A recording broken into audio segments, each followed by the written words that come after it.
Hello everybody and welcome to day 2 of the RC 737 speed build. It's coming up on noon right now, and which is a little bit later than I would like, but the fact of the matter is it took me 2.5 hours just to get this place warmed up enough to where I can work in it. It's like 12 degrees out there, and to be perfectly honest, it's only about 30 or 40 in here, so it's still pretty cold. Interestingly enough, I discovered that the Gorilla Glue, the white Gorilla Glue, is very brittle when it's cold. I mean, extremely brittle.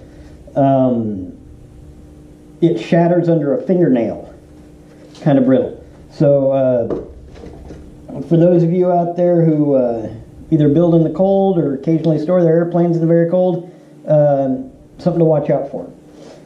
All right. Before we get started with the next part, I had a request to demonstrate my foam rolling technique and go into some detail on that. And so I'm going to quick do that. And as a means of demonstrating what I'm going to do is I'm going to take this piece and I'm going to cut it so that we can actually roll it into a part, even though it's a part that has absolutely no purpose.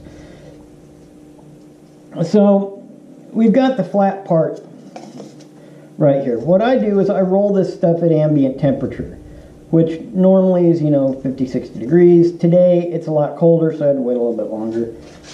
In here it's probably somewhere between 30, 40, I don't know. I don't have any way to measure the temperature. Now, when I roll this stuff, I'm using a skinned pink foam from Home Depot. The nice thing about the skin is that it allows you to bend a tighter curl without having to worry about breaking it. So what you want to do when you're rolling this stuff is always keep the skin to the outside of the curve that you're rolling.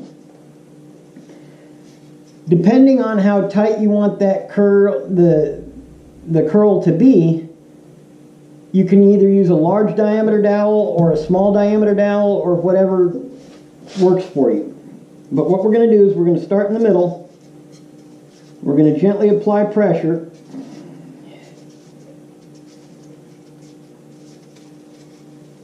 Until we get to the end. Then we're going to go ahead and do the same thing from the other side.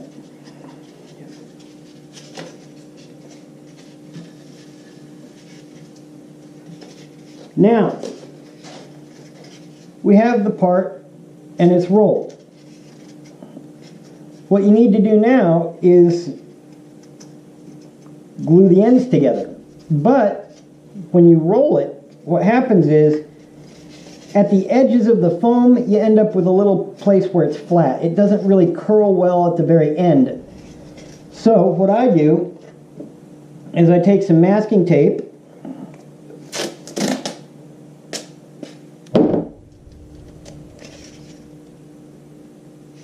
I put it on the edge there.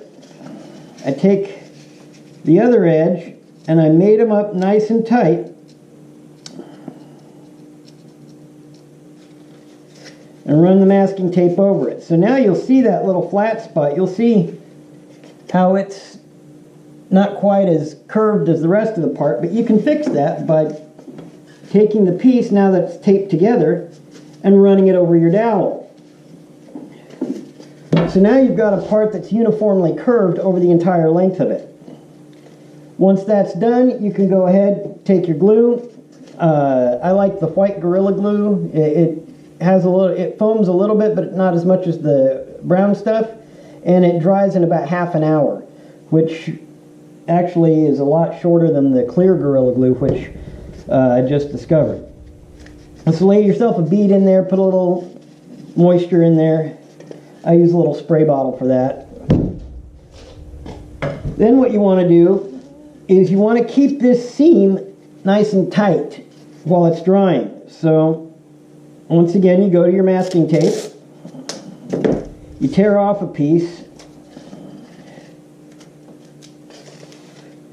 and you just apply enough pressure across that to get that joint nice and tight. Then you just let it dry. And when it's done, you can peel off the masking tape and you're good to go. So that's basically how I roll foam. Again, dowel size is going to determine the tightness of the curl. Always keep the skin to the outside. If you're using an unskinned foam, you can put masking tape on one side to create a skin that'll keep it from breaking. I hope that was helpful, and we're going to go ahead and get started on the build.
Okay, so just to let you know where we're at, it's finally gotten to where it's just too cold to work out here and everything's freezing up, including me, so I'm gonna go ahead and call it a day.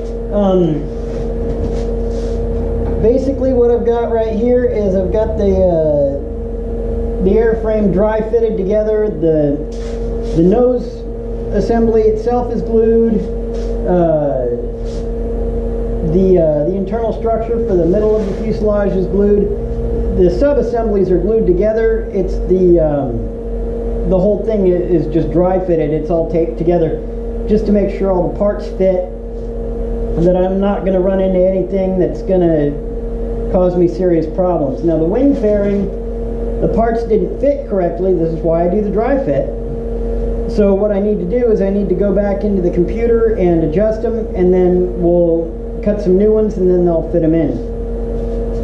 Likewise, the tail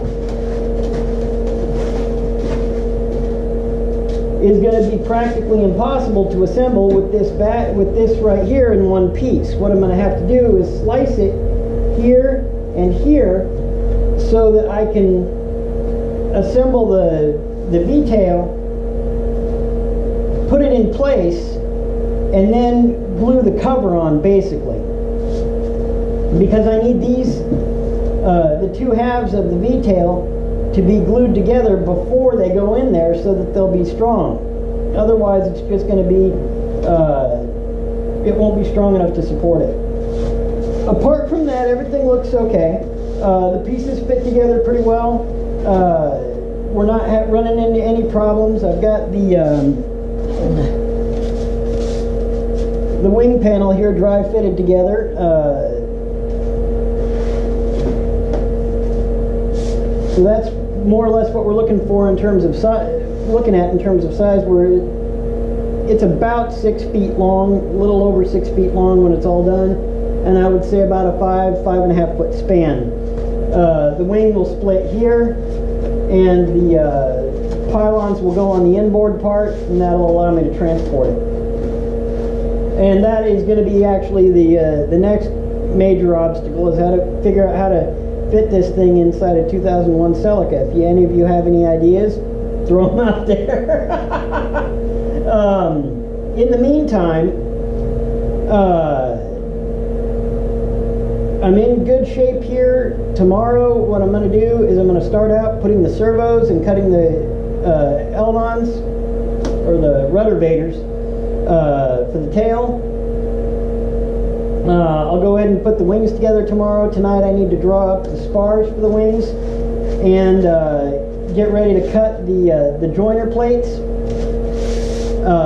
So that's those parts will end up getting cut tomorrow and installed. And then I got to install the servos here for the ailerons. Also tomorrow we'll put in the new wing fairing and the joiner spar that goes across and mates the two pieces of the wing together. And then after that we can just do the final assembly, glue it all together. It may not be completely finished after tomorrow, but it'll be far enough along to where it'll only be a few more hours over the next week in order to just do the touch up, the last little minor stuff. If the temperatures hadn't been so cold, I would have been out here earlier and I would have been able to stay longer, but right now it is so cold that even 3 heaters can't keep up with it. I have no idea what the actual temperature is, but I guarantee it's somewhere around 10 or 11 out there. It didn't get any higher than 25 today, so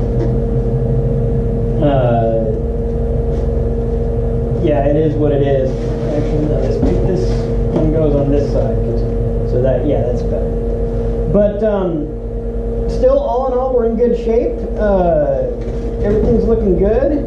Parts are coming together nicely for the real nice for the most part. Yeah, this is definitely going to be ready for the chili fly next weekend, and I think it'll be pretty much complete by the end of tomorrow. It'll just be some little stuff, final assembly type things that need to be done after tomorrow. So with that being said, I'm freezing my balls off, so I'm going to call it a night, and we'll see you tomorrow.